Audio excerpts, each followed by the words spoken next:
Hello viewers, কেমন আছেন আপনারা? আশা করি সকলেই ভালো আছেন। ভিডিওতে যাওয়ার আগে আপনাদের কাছে অনুরোধ, আপনি যদি চ্যানেলে নতুন হয়ে থাকেন তাহলে চ্যানেলটিকে অবশ্যই সাবস্ক্রাইব করবেন এবং পাশে নোটিফিকেশন বেল আইকনে ক্লিক করবেন পরবর্তী ভিডিও নোটিফিকেশনকে পাওয়ার জন্য।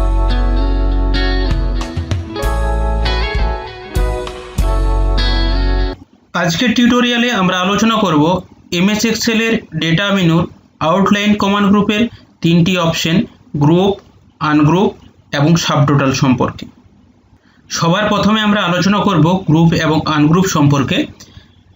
এখানে একটি ডেটা টেবিল রয়েছে যেখানে প্রোডাক্ট, ব্র্যান্ড এবং প্রাইসের কিছু ডেটা রয়েছে। আমরা যদি এখানে প্রোডাক্ট ওয়াইজ গ্রুপ বানাতে চাই তাহলে সবার প্রথমে আমাদেরকে ডেটাগুলোকে শর্ট করে নিতে হবে। ডেটা শর্ট করার জন্য ডেটা টেবিলের যে কোনো একটি সেলকে সিলেক্ট করে ডেটা মেনুর শর্ট অপশনে ক্লিক করলে আমাদের শর্টের একটি ডায়লগ বক্স ওপেন হবে। এখানে আমরা যে কলাম ওয়াইজ ডেটাকে শর্ট করতে চাইছি সেই কলামটিকে সিলেক্ট করতে হবে। এখানে আমি প্রোডাক্ট ওয়াইজ ডেটাকে শর্ট করব, সেই জন্য প্রোডাক্ট অপশনটিকে সিলেক্ট করে আমরা ওকেতে ক্লিক করব।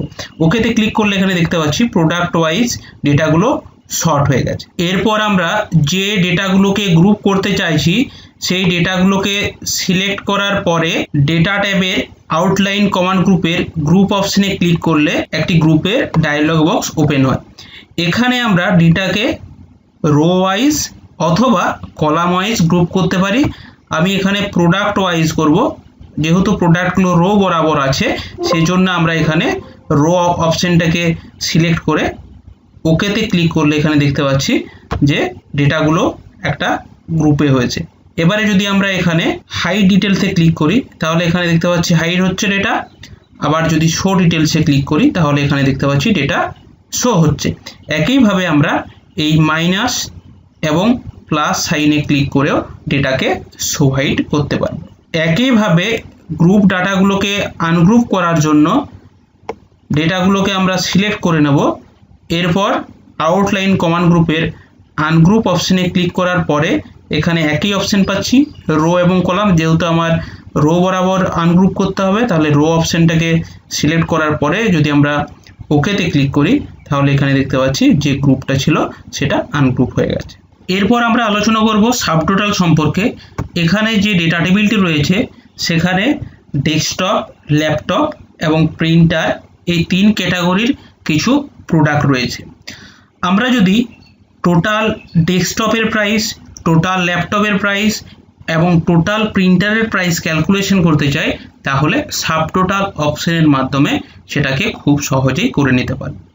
সাবটোটাল করার জন্য ডেটা টেবিলের যে কোনো একটি সেলকে সিলেক্ট করে আউটলাইন কমান্ড গ্রুপের সাবটোটাল অপশনে ক্লিক করলে সাবটোটালের ডায়লগ বক্স ওপেন হবে। এখানে আমরা সবার প্রথমে অ্যাড ইচ চেঞ্জ ইন অর্থাৎ যে কলামের উপর বেস করে সাবটোটালটা করতে চাইছি। এখানে আমি প্রোডাক্ট ওয়াইজ করব, মানে ডেস্কটপ, ল্যাপটপ, প্রিন্টার, সেই জন্য আমরা এখানে প্রোডাক্ট কলামটাকে সিলেক্ট করলাম। এরপর এখানে ইউজ ফাংশন, এখানে আমরা যোগ ছাড়াও আবার বিভিন্ন ধরনের ফাংশন যেমন কাউন্ট, অ্যাভারেজ, ম্যাক্স, মিন, প্রোডাক্ট এই ক্যালকুলেশনগুলো করতে পারি। তো আমি এখানে যোগ করব, সেই জন্য সাম অপশনটাকে সিলেক্ট করার পরে অ্যাড সাবটোটাল টু অর্থাৎ সাবটোটালটা কোথায় অ্যাড হবে না এখানে প্রাইসে অ্যাড হবে। এরপরে আমরা প্রাইস সিলেক্ট করাই আছে অলরেডি, আমরা ওকে অপশনে ক্লিক করব। ওকে অপশনে ক্লিক করলে এখানে দেখতে পাচ্ছি ডেস্কটপ টোটাল, ল্যাপটপ টোটাল এবং প্রিন্টারের টোটাল এসেছে এবং সবার শেষে গ্র্যান্ড টোটাল এসেছে এবং এর সাথে সাথে ডেটাগুলো প্রোডাক্টের ক্যাটাগরি ওয়াইজ গ্রুপ হয়ে গেছে। তো আমরা এখান থেকে শো হাইড ডেটাগুলোকে খুব সহজেই করতে পারবো। আমার যদি অনেক বড় ডেটা টেবিল থাকে সেখানে যদি ডেটাকে আমি সামারাইজ করে শো করাতে চাই তখন আমরা এই শো হাইড অপশন এবং সাবটোটাল অপশন ব্যবহার করে শীট খুব সহজেই বানাতে পারি। এখানে যে ডিটেলসটা আমরা দেখতে চাইবো, সাপোজ এখানে আমি ল্যাপটপের ডিটেলস দেখতে চাইছি তাহলে আমি ল্যাপটপকে ডেটাগুলোকে গ্রুপটাকে শো করালেই এখানে ল্যাপটপের ডিটেলস শো করবে।